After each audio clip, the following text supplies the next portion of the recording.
Welcome to today's event where we have the pleasure to present GreenMobility. To help us through today's presentation, we are joined by CEO Kasper Gjedsted. Welcome to today's presentation, H1 preliminary figures, of course, showing a rather good growth. I think was 29% on revenue and 76% on EBIT. I think a lot of companies would be satisfied with that. And of course, also you bumped up your bottom range of your guidance range. And I think I have joked with you that you are in the second year of your strategy period. And that's always the toughest one, because the first one, it's not easy. It needs a lot of stuff needs to be done. But the second year is where you need to grow. So something seems to be working. At least if we should look at the share price, I think it's up around 65% year to date. But let's dig a little bit deeper into that, or as far you can go before we have the full set of H1 result. As always, you're very welcome to ask questions down in the box down below. We have already had some in, but do feel free to do it. I think we will take a very short presentation and do the most by the Q&A this time. But for now, I will hand the call over to you, Kasper. Thank you very much. Let's just take the next slide, please, and then roll over that one. And just a short introduction to those of you who don't know me. I come from the traditional car rental industry. I was with Sixt in Denmark at a very young age.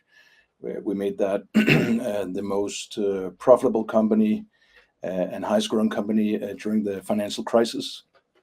We surpassed Hertz and other big of the old car rental companies back then. Then I came to Avis, and in Avis they had 5 consecutive years of losses, and we turned that around in 18 months to make the biggest profit in 50 years for that company.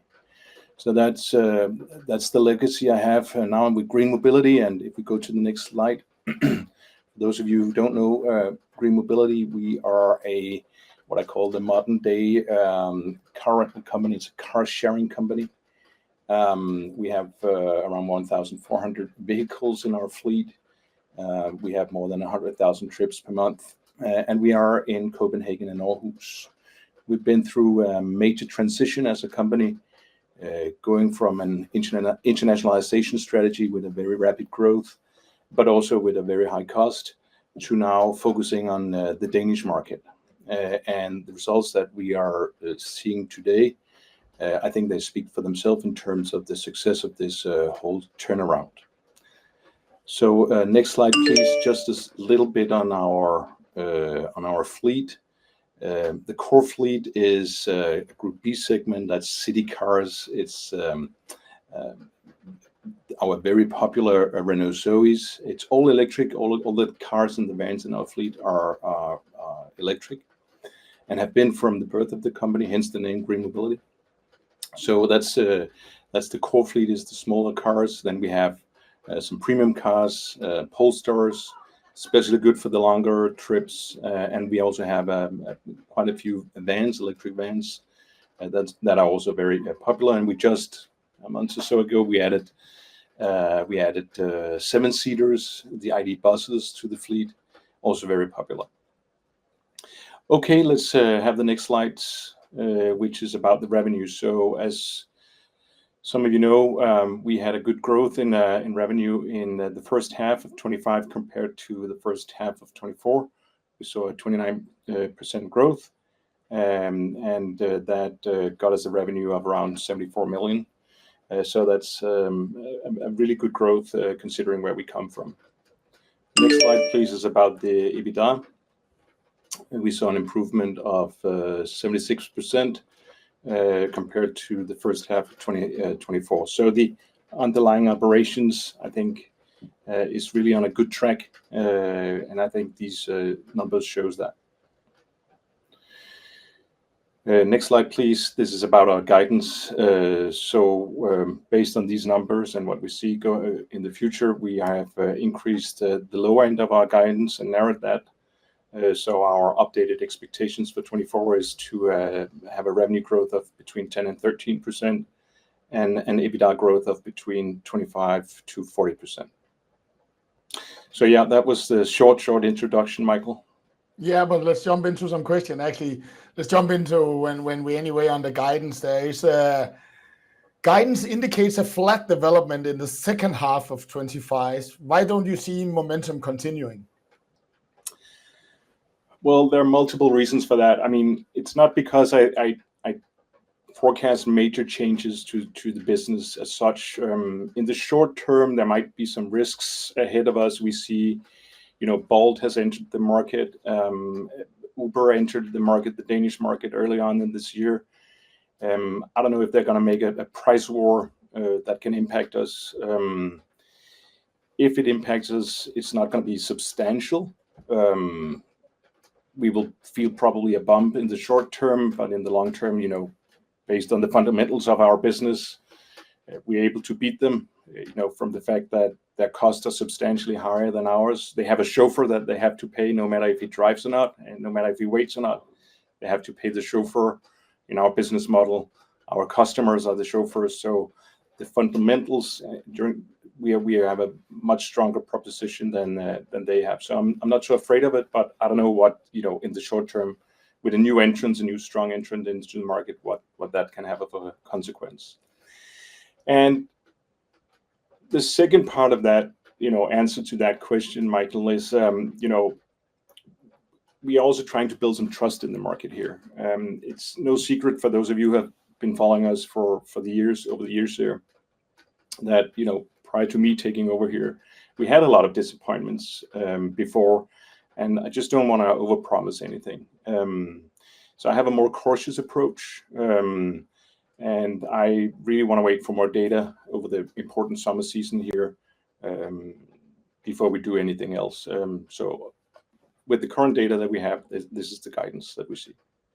Perfect. And then on the maybe competition, I think Bolt also had some short-term offers when they came into the market. Do you have data from that period supporting you that might be a short-term and it might be a minor effect? Do you have data that indicates that was the case? Well, the reason why it's short-term is because it's Bolt or Uber. They're paying the full cost of it. So if you give an 80% discount, that's not sustainable, not even for a big San Francisco-based or Lithuanian-based company. So that's why we know it's short-term. We saw it with Uber. We're probably going to see it with Bolt. But let's see what with a new entrant here, what will happen. That is what is making us a little bit cautious. But in the long term, we're not cautious about that at all. Perfect. And then there's a little bit of question about you had a lot of cars in Roskilde on the festival. There's a question here: will they stay there? Is it possible to park them there if you're going to Copenhagen? And then a congratulation on you on the self-driving cars. Maybe we should take that in a separate question. But the question about Roskilde: do they stay out there, or was it only for the festival? And is it possible to go between those two cities, Copenhagen and Roskilde? Yes, that's a good summer question here. No, so Roskilde has actually been a zone for quite a long time with us, for years. It has been a zone where you've been able to take the car to the central part of the Roskilde city. Then we made a commercial cooperation with the Roskilde Festival. They have a very good brand. They have a lot of customers. I think we saw more than 400 cars parked there at once during the festival. But the good thing was that the customer took them back to Copenhagen. So all of the cars were actually back on Sunday and Monday last week. So we saw a tremendous operational success with the Roskilde Festival here. It was a great success having them in, and a very nice cooperation. So, but Roskilde is still there. It will remain there. It's a good zone for us. We have different zones like that around Copenhagen. So just want to say, go and check out our map and see all of the good zones they can actually park in. And then maybe a little bit about the self-driving cars that she also alludes to down there. I even had an interview with you, so I know a little bit about it. But can you talk a little bit about where you are right now? Are you talking to any partners? Is it legal that hinders that? And maybe a little bit about why maybe you still see that you have a value proposition by self-driving cars, because I think that removed the driver, right? So some of your value proposition might go a little bit away. Yeah. So yeah, we have reached out to some of the major players on that scene from the manufacturer point of view, supplier point of view. I don't think that's the really interesting part about this, is because the technology is there now. the technology is there now. I think Waymo has 250,000 paid trips per week, so the technology is there now. The same goes for some of the players in China. So what we're waiting for is actually the authorities. So from an EU level and down to the Danish Parliament, and then even further down to the municipality. And we have some very good talks with Danish politicians about this. I'm going to a meeting tomorrow, discussing it on an EU level and so on. So I think this is actually what we're waiting for. It's not the technology. The technology is there now. We're not talking about Tesla, of course, because that's not quite enough. But the other technology providers are actually far ahead. So we are ready in GreenMobility. We're ready to start tomorrow. If the politicians were ready tomorrow, they're not. It will probably take some years before we can get the first revenue drivers driving cars on the street.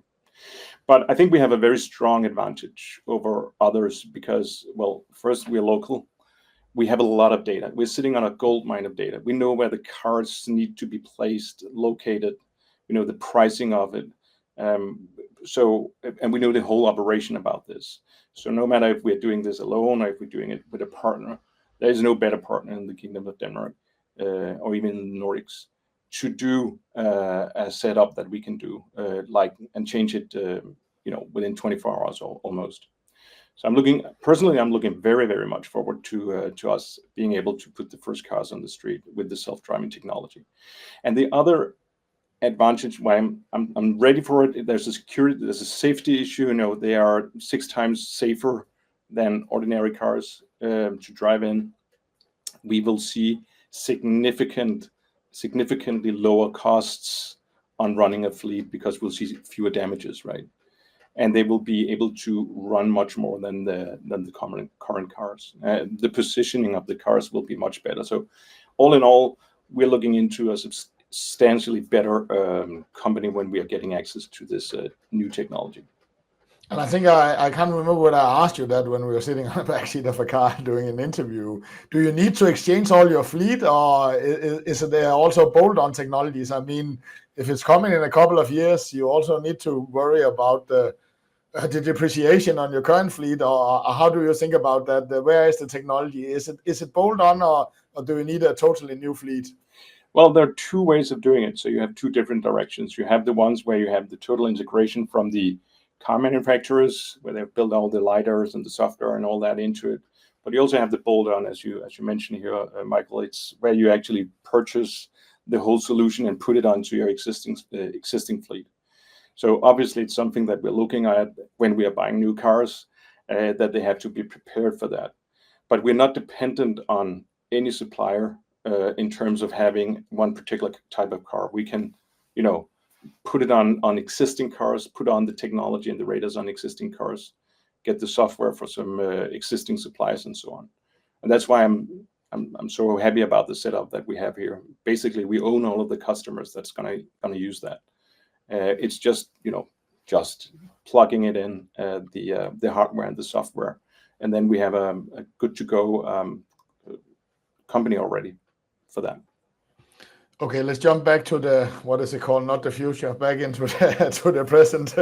There's a question here. You hope it is asked. You hopefully don't have any plans to go abroad. So it might be a little bit leading, but I have asked it.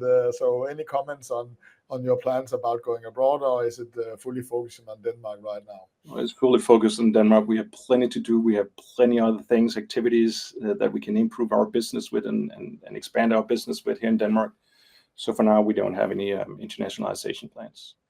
Because there's also a question about who your colleagues are in the other European cities. I don't know how closely you follow them anymore. Maybe as a seeing how they develop and do good, or maybe learn by them. But can you talk a little bit about whether you follow your colleagues in other European cities and whether you can benchmark or learn something from their way of doing it, or the opposite?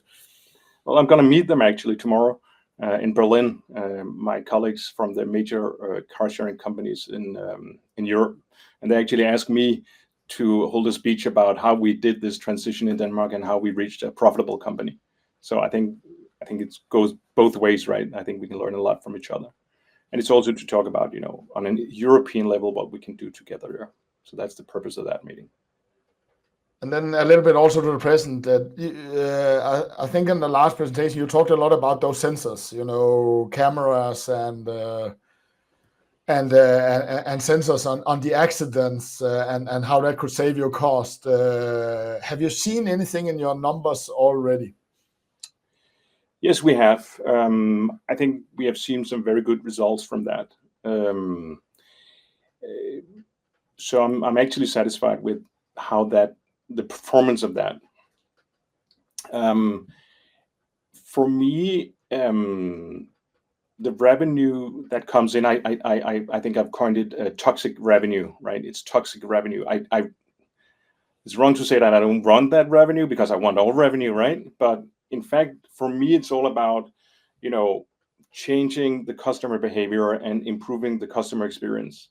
So I don't want people to smoke in the cars. I don't want them to vape in the cars. I don't want them to leave trash in the cars. And hopefully with the camera technology, with our sensors, with the smoke detection, eventually the revenue stream from that will run dry, hopefully, because that will show that the customer's behavior has changed. They're taking a bigger responsibility for the cars, the way they drive them, and so on and so forth. So the toxic revenue we're getting in now, it's nice because we didn't get it before, and people were trashing the cars before. Now we're getting it, which is good. But going forward, we don't want that kind of revenue, because I simply think that the savings that we can have of people driving the cars better, the customer experience becoming better because they don't see trash in cars and don't, have smoke residues, is so much more profitable for us than this toxic revenue that we're getting in right now. And there's a question also: how do you evaluate? How do you see yourself in the battle between Bolt and Uber? But I think we touched a lot on that on the first question down there. So I think that is answers. Then there's a question here: what has gone better than you expected from the start of the year? Because if there is a guidance upgrade, something must have gone better. And has anything also disappointed you? So one of the big unknowns when we did the guidance in the beginning of the year was the uptake of the many more cars that we are putting into the market. I mean, it's no art just to put on more cars on the street. The art is to get customers to use them, right? And that was the big unknown. And I think that has surprised. Well, it has been a pleasant surprise that actually went better than we forecasted. And the question is if that will continue, in the lower season. We have a lot of seasonality in our business. So when we're moving into the lower seasonality, if that will continue, and we simply don't know that yet. So that was a pleasant surprise. Has something gone worse? It's always hard to ask when you have a guidance upgrade, but yeah, that's maybe the thing. something that hasn't fully delivered as you hoped for in this year. No, I don't think so. Perfect. Oh, there's also one. There's something about the competition, but also your good results. What are you seeing on maybe not on the taxi side, but on the other competitive landscape? It has been not good results the last couple of years, but now you are actually showing some good results. Do you see that lure any new competition into the market? We don't see any new big competitors coming in at the moment. I won't rule that out. I mean, I always welcome competition because it can expand the market. A piece of advice is bring a lot of money if you want to go into our market, because it's a very costly affair to go in here. I think we're ready. We have a total dominance strategy in particular in Copenhagen. Nobody can beat us on the prices. If they want to come in, we'll just match them. And it's not going to be easy for them. But if they come in, I think it will expand the total market, and that I will welcome that. Perfect. And then there's a question: is it new customers who drive the growth, or is it the existing customer base who you get more into to drive more? I guess, as you said, Elude, it's not enough to put the cars in. Someone also need to sit behind the wheel. So is it existing customers that you target through marketing, or is it new customers coming in? Yes, so we sell more to existing customers, no doubt about that. So the loyalty is going up, but we also see a very good inflow of new customers. I think we also mentioned that in our statement here. So it's actually a mix, and I think that's healthy for any business to have a mix of both selling more to existing customers and see an influx of customers as well.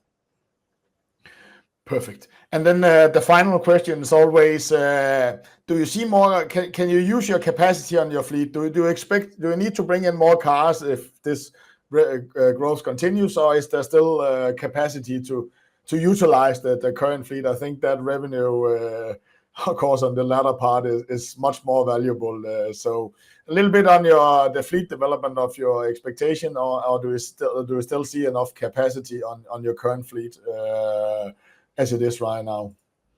Well, obviously, if the growth continues, we obviously have to bring in more cars.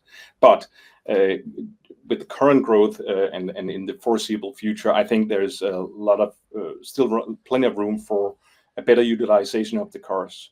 So I think we can actually increase our revenue and also our EBITDA and our margins by utilizing the current fleet even better.